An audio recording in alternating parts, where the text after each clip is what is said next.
प्यारे बच्चों, कैसे हैं आप सब लोग। आज मैं फिर लेकर आई हूँ आपके लिए एक नई कहानी, एक नया पाठ। पाठ 4, बादलों के घेरे। तो चलिए पढ़ते हैं पाठ परिचय। बादल कैसे बनते हैं, वर्षा कैसे होती है। बच्चों के मन में उठती इन जिज्ञासाओं को अपने आसपास हो रही गतिविधियों के द्वारा आसानी से समझाया जा सकता है, क्योंकि बच्चे का जो मन होता है वह बहुत ही कोमल होता है। उसके मन में बहुत सारी इच्छाएं होती है, जिज्ञासाएं होती हैं, और उन जिज्ञासाओं के बारे में बताना हमारा कर्तव्य होता है। हमें उनकी हर जिज्ञासा का उत्तर देना ही चाहिए। तो बच्चों, इस पाठ में इसी बात को नाटक के द्वारा बताया गया है कि बादल कैसे बनते हैं, और हम इसको समझेंगे एक छोटे से नाटक के माध्यम से। तो जो ये नाटक है, इसमें जो हमारे पात्र हैं वो है एक अकरम है जो कि स्कूल ड्रेस में है, और अकरम के अब्बा है और अकरम की अम्मी है। तो पहला दृश्य है, उसमें क्या हो रहा है, बादलों के गरजने और पानी के बरसने की आवाज आ रही है। पीठ पर बस्ता टांके भीगे कपड़ों में अकरम का भागते हुए प्रवेश। उसके पिता तौलिया लिए मंच पर खड़े हैं। ये एक नाटक का दृश्य है। अब अकरम कहता है, देखो ना अब्बा, मैं तो पूरा भीग गया। उसके अब्बा कहते हैं, जब बरसात शुरू हुई थी तुम्हें तभी कहीं रुक जाना चाहिए था। अकरम कहता है, जब मैं स्कूल से निकला था उस समय आसमान में केवल बादल छाए हुए थे। मुझे लगा घर पहुंचने तक बरसात शुरू नहीं होगी, हुई भी तो कुछ देर धीमी होगी, तब तक मैं घर पहुंच जाऊंगा। पर आज तो सीधे बड़ी बड़ी बूंदें गिरने लगी। ये कौन कह रहा है? अकरम अपने अब्बा से कहता है। तो उसके अब्बा कहते हैं कि जो हुआ सो हुआ, अब सबसे पहले इस तौलिए से अपना शरीर पोंछो। हाँ बच्चों, आजकल भी बरसात का मौसम है। यदि आप भीग जाते हैं तो जल्दी से अपने शरीर को पोंछकर तुरंत कपड़े चेंज कर देने चाहिए, क्योंकि तबीयत खराब होने का डर रहता है। तो अकरम के अब्बा भी अकरम से कहते हैं कि आप जल्दी से अपने कपड़े अपने आप को पोंछ लो तौलिए से, ठीक है। तो अकरम सिर पोंछते हुए कहता है, अब्बा आसमान में पानी कहाँ से आता है? बादल छाने पर ही वर्षा क्यों होती है? वर्षा का पानी कहाँ से आता है ना।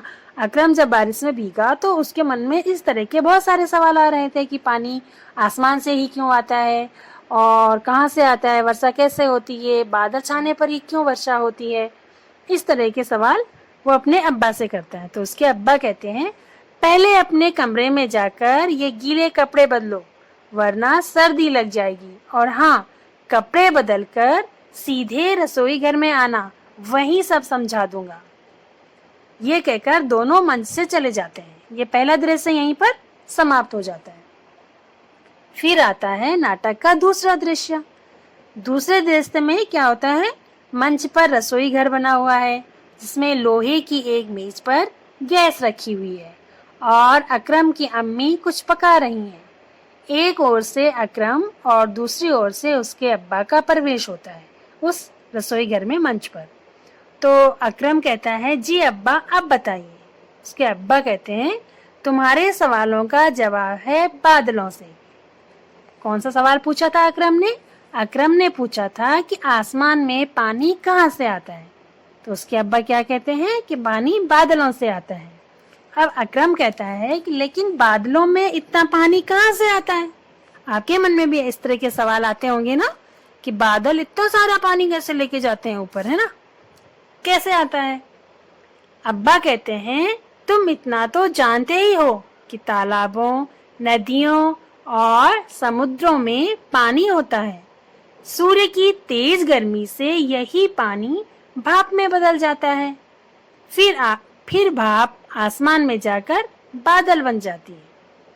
जी हाँ बच्चों, क्या कहा कि तालाबों, नदियों, समुद्रों का जो पानी है वो सूर्य की तेज गर्मी से पानी भाप में बदल जाता है। फिर भाप आसमान में जाकर बादल बन जाती है। ठीक है, अब अकरम कहता है अब्बा भाप बादल कैसे बन जाती है, समझ नहीं आया अकरम को।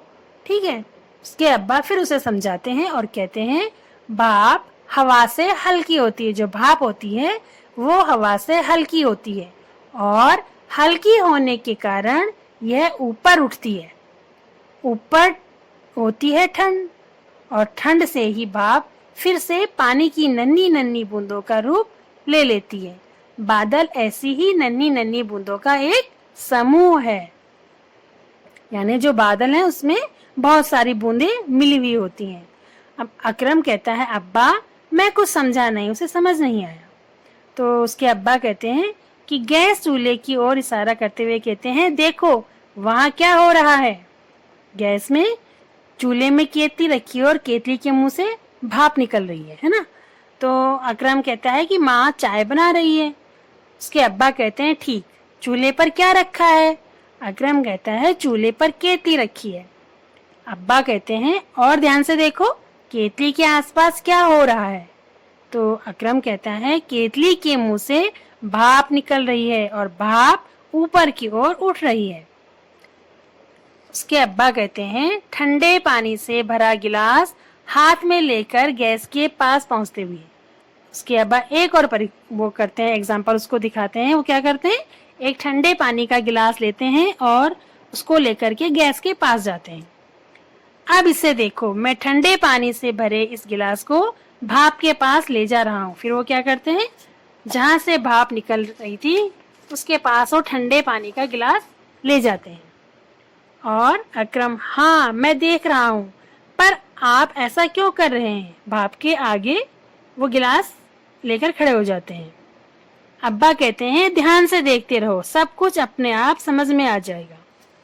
अब्बा कुछ देर तक गिलास को भाप के पास पकड़कर खड़े रहे।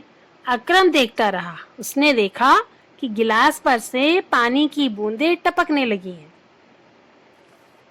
अकरम अरे वाह अब्बा, यह रहस्य मेरी समझ में आ गया है। जब आप गिलास को भाप के पास ले गए थे तो उसके कुछ देर बाद गिलास पर से पानी की बूंदें टपकने लगी थी। इसका अर्थ यह हुआ कि भाप ठंडक के प्रभाव में आने से पानी में बदल जाती है ना। यही तो समझाया था उन्होंने कि भाप जब नीचे से ऊपर आकाश की ओर जाती है तो वहां ठंडक होती है और वहां वो पानी बनकर नीचे गिर जाती है।